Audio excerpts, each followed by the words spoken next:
As-tu vu la belle tapisserie, toi, drette là? Salut les pandémiques, aujourd'hui retour sur le thé au CBD d'hier, est-ce que ça marchait ou non? Petit update sur mon état de santé et après ça on rentre dans le vif du sujet boudoir et boxe. Donc je vais vous présenter mon livre que j'ai fait faire il y a à peu près un mois et demi. Donc, premièrement, thé au CBD, j'ai senti un petit effet relaxant hier, 30 à 40 minutes après de l'avoir pris, mais c'était pas aussi gros que quand je prends en herbe. Cependant, ça a quand même aidé un petit peu et il n'y avait pas beaucoup de milligrammes. Hein. On avait parlé hier, 10 milligrammes, c'est pas beaucoup. Donc, je suggère les gens qui sont pas très sensibles à ces choses-là, peut-être acheter en huile et le mettre dans votre thé ou y aller directement avec l'herbe. Aussi, j'ai eu des questions. Il y a quelqu'un qui est allé sur le site d'OCS et qui a voulu commander le même thé que moi, mais a dit il y a seulement un thé qui n'a pas de THC dedans. Et celui que j'ai acheté en a, mais c'est 0,1 mg. Donc, c'est vraiment pas beaucoup. C'est pas assez pour faire un effet. Donc, il n'y a pas de crainte à avoir là, en bas de quelques milligrammes. En fait, en pourcentage, là, quand on commande de l'herbe avec du CBD, il y a toujours entre 0 et 3% de THC. Mais les gens qui fument du cannabis avec du THC, c'est comme entre 9 et 15% à peu près. Donc 1 à 3%, il n'y a vraiment pas d'inquiétude à avoir, mais je vais quand même mettre le lien vers le thé au CBD qui n'a pas de THC, qui a 0 mg si jamais vous êtes inquiet pour ça. Je vais le mettre dans la description de la vidéo. Update sur mon état de santé, hier j'ai fait mes premiers pas dehors, puis réponse, c'était trop ambitieux, j'ai eu de la misère à m'endormir hier, je me suis réveillé en plein milieu de la nuit avec des mal au nerf sciatique. Aujourd'hui, je me promène la plupart du temps à quatre pattes, donc pas très le fun. Je vais prendre ça relax encore parce que je veux pas m'empirer, là j'ai reculé de peut-être une ou deux journées, là, donc je ne veux pas que ça m'arrive. Fini les pas dehors. Donc là, j'ai un petit truc pour quand je vais aller dehors. Je me suis filmé tantôt, je vous montre ça. Ici, c'est où je m'assois quand je veux profiter du beau temps puis je peux pas être debout. De retour sur mes quatre pattes. As-tu vu la belle tapisserie, toi, drette là?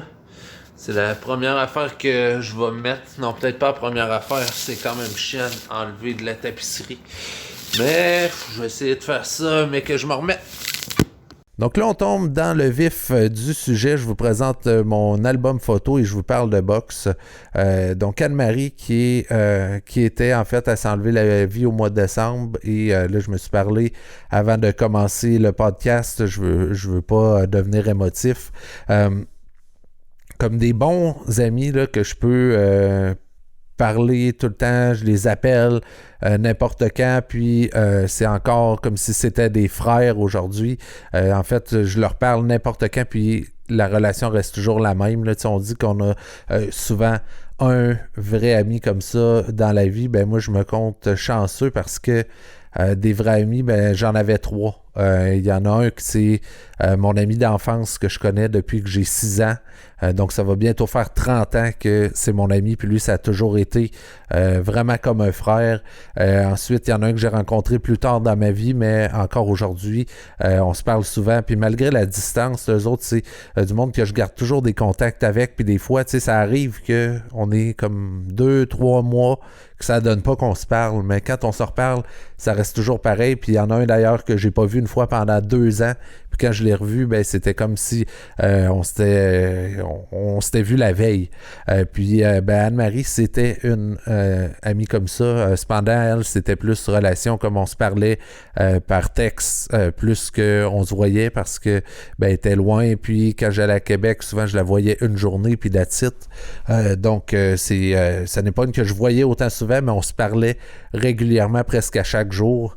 Et là, au mois de juin, on a décidé de faire un photoshoot boudoir. Elle voulait faire un cadeau à son copain dans le temps. Puis, ça faisait un petit bout qu'elle voulait en faire, mais elle disait tout le temps, je passe en forme. Mais vous allez voir, là, cette fille-là est comme vraiment en forme, mais elle voulait vraiment que ça soit parfait pour le photoshoot. Donc, elle avait remis ça une couple de fois, puis ça donne au mois de juin qu'on l'a fait.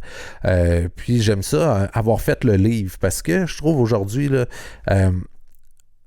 on est rendu tout le temps sur nos cellulaires, puis je trouve autant que j'aime ça, puis qu'il y a des positifs, tu sais, faire de la photo, faire de la vidéo, c'est super facile aujourd'hui comparé dans le temps. J'aurais pas pu avoir un podcast comme ça aussi facilement si on avait été en 1990. Je l'aurais publié où? Il n'y avait pas de moyens. Donc, ça, c'est quelque chose que j'apprécie beaucoup, mais quelque chose que j'aime moins, c'est la dépendance. Puis on a parlé, là, la dépendance aux médias sociaux, puis aussi la vitesse à laquelle on consomme une photo. Sur Instagram, on y va, puis on passe des photos, on prend pas le temps d'apprécier autant les photos. Et là, avec un livre, ben, ça permet de revenir comme c'était dans le bon vieux temps. On s'en vient vieux quand on dit dans le bon vieux temps. On peut prendre le temps de regarder les photos puis de vraiment apprécier l'art au lieu de juste regarder la prochaine photo, puis on en voit une est belle, puis let's go, on passe à la prochaine.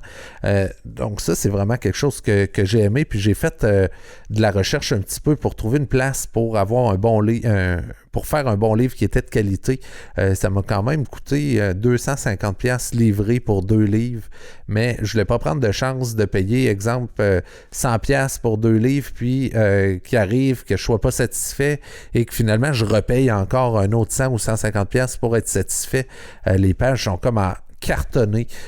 Puis c'est vraiment un beau livre. Là. Je vais vous montrer quelques images. Je ne vous les montrerai pas toutes.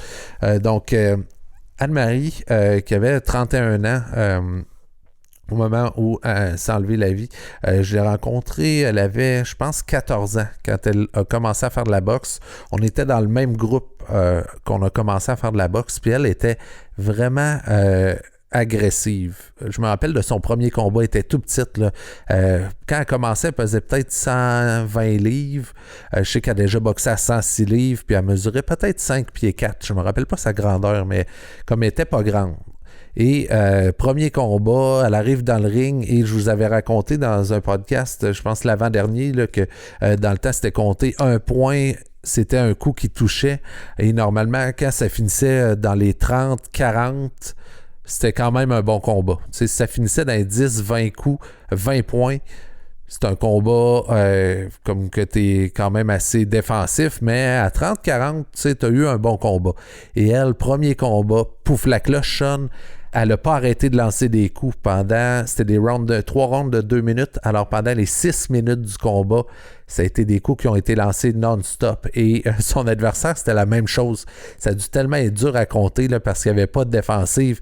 Et il prenait des compteurs comme pour compter les personnes qui rentrent dans un bar, exemple, ou autre. Donc, les juges faisaient juste pitonner. Ils ont dû pitonner en maudit, ça finit comme 97 à 94. Elle avait perdu son combat, mais plus tard, elle a continué, puis elle s'est rendue au championnat canadien et tout ça. Donc, c'était vraiment une bonne boxeuse. Puis qu'est-ce qui faisait quelque chose de particulier d'elle? C'était comme son agressivité dans le ring, puis comment elle se donnait. Et par après, quand elle a lâché la boxe, elle a eu la piqûre du CrossFit, puis c'est devenu vraiment son sport par après. Et elle aimait ça se dépasser, elle aimait ça y aller et tout donner. Donc le CrossFit, c'est quelque chose aussi. Là, d'habitude, les gens qui aiment la boxe aiment le CrossFit aussi. Donc elle aimait ça se dépasser, puis ça lui permettait de se vider la tête aussi un petit peu. Donc voilà pour le côté boxe. Et maintenant, côté photo.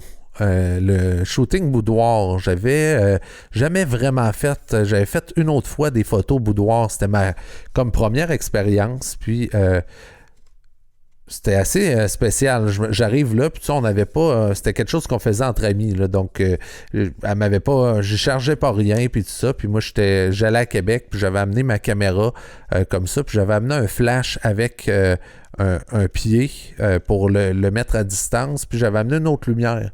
Et finalement, rendu sur place, ben, vu que c'était pas un contrat, j'avais pas tout vérifié mon matériel. Je l'avais juste mis dans l'auto, puis comme ça. Donc là, il me manquait un flash qui marchait pas. Donc, j'avais finalement juste une lumière pour faire ce shoot-là. Et c'était quand même drôle. Elle était timide, elle était comme gênée. Puis je l'avais jamais vraiment vue gênée. Mais tu sais, te faire prendre en photo comme ça... C'est un peu spécial, peut-être la première fois, là, tu sais, t'as le photographe qui est habillé en avant de toi, puis elle qui était en sous-vêtements, puis tout ça.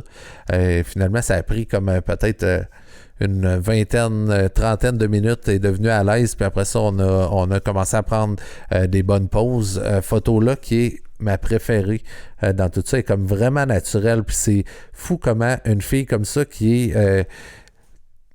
qui se donne à l'entraînement, qui est aussi agressive que ça, puis qui est capable de faire des belles photos comme ça, puis d'être comme autant féminine. Elle avait une grosse... Elle était très tomboy, cette fille-là, puis elle était capable aussi de comme...